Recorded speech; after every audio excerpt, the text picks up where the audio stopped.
Сәлеметсіздер ме балалар? Бүгін 9-шы сабақты өтетін боламыз. Каналымызға міндетті түрде подписаться батырмасын басып, жазылып алыңыздар. Сіздер үшін пайдалы сабақтар шығып отырады.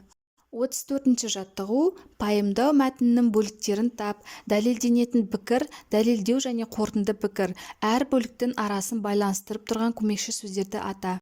Құмырсқаның қыста қарны ашпайды, өйткені ол жазда таңертеңнен кешке дейін тапқан азығын илеуіне тасып алады, сондықтан оны еңбекқор жәндік дейді. Дәлелденетін пікір: құмырсқаның қыста қарны ашпайды. Дәлелдеу: өйткені ол жазда таңертеңнен кешке дейін тапқан азығын илеуіне тасып алады.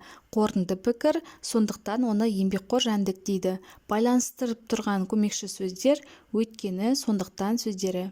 35-ші жаттығу мәтінді оқы. Бал арасы табиғатта өздігінен тіршілік етеді. Гүл шырынын сорып, бал жинайды. Адамдар бал арасын бал үшін қолда асырайды. Бал арасын еңбекқор жәндік деп атайды, өйткені олар өте кішкентай екеніне қарамастан үлкен жұмыстар атқарады. Мәтін не туралы? Оған ат қой. Мәтін бал арасы туралы. Мәтінге еңбекқор аралар деген атау беруге болады. Бал арасын неліктен еңбекқор жәндік деп атайды? Бал арасын еңбекқор жәндік деп атау себебі өте кішкентай екеніне қарамастан өте үлкен жұмыстар атқарады.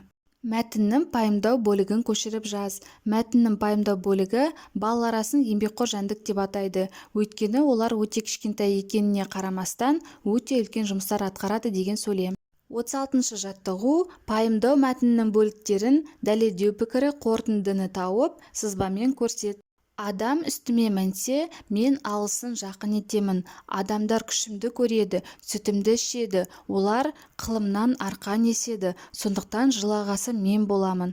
Сызбамен көрсететін болсақ, дәлелдеу пікірі, сондықтан, қорытынды пікір. Бұл қай кейіпкер?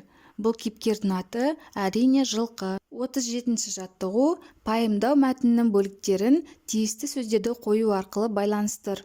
Қоянның көздері шарасынан шығып бадырайып тұрады, себебі ол қарсы алдындағыны ғана емес, екі қапталындағыны, сондай-ақ арт жағындағысын да бір мезгілде көре алады.